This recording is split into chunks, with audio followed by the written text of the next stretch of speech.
Good morning, church. Hope you guys are having a great morning so far. So we are studying through the Old Testament right now, and we are into Micah chapter 4. Now, Micah is a very fun book to read through.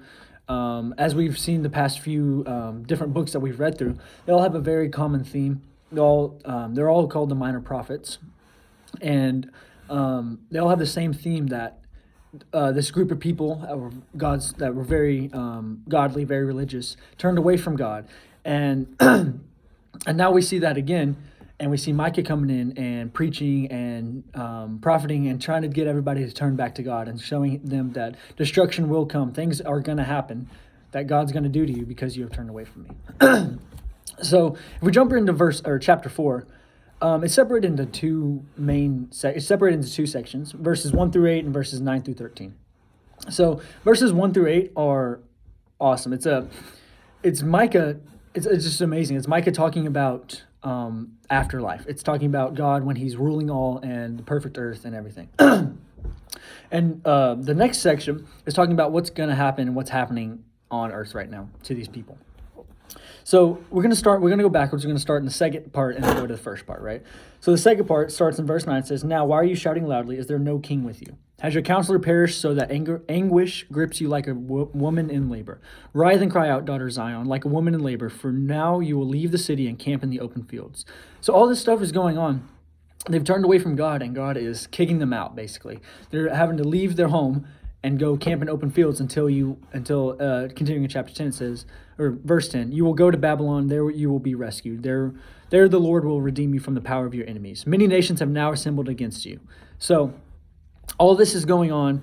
They're getting kicked out of their land. They're camping in fields and they're going to Babylon to be rescued. And then it says, "Many nations have now assembled against you. They say, 'Let her be defiled, and let us feast our eyes on Zion.'" So all these things are happening. You have all these people that hate them. But if you look in the first part of the chapter, it's talking. So in verse 1, it says, "In the last days, the mountain of the Lord's house will be established at the top of the mountains and will be raised above the hills." So this is talking about after, in the last days, obviously, it says right there. And it's talking about how amazing this is going to be. You read all these verses, and it's awesome. Like you look into verse 3, "He will settle disputes among many peoples and provide arbitration for strong nations that are far away." That, like, awesome. Verse 4, "But each man will sit under his grapevine and under his fig tree with no one to frighten him." So they talk right there about no one frightening him. And then if you keep reading into what we just talked about, "Many nations have now assembled against you." So this is God through Micah saying that in the end, if you come back to me, if you stay with me, no one's going to be there to bother you. We have so many people that hate you and want to kill you and want to drive you out and take everything you have. And now God is being that safe space. God's being the safe house of, come back to me. In the end days especially, I will protect you. Nothing will touch you. Once you're in my hand, no one will get you out. No one. And it's just a really great perspective and a great point of view that even in the big trials of your life, the big things that are going on, God's going to be there. He wants you. He's going to do everything he can. He's going to put you through the trials to bring you back to him.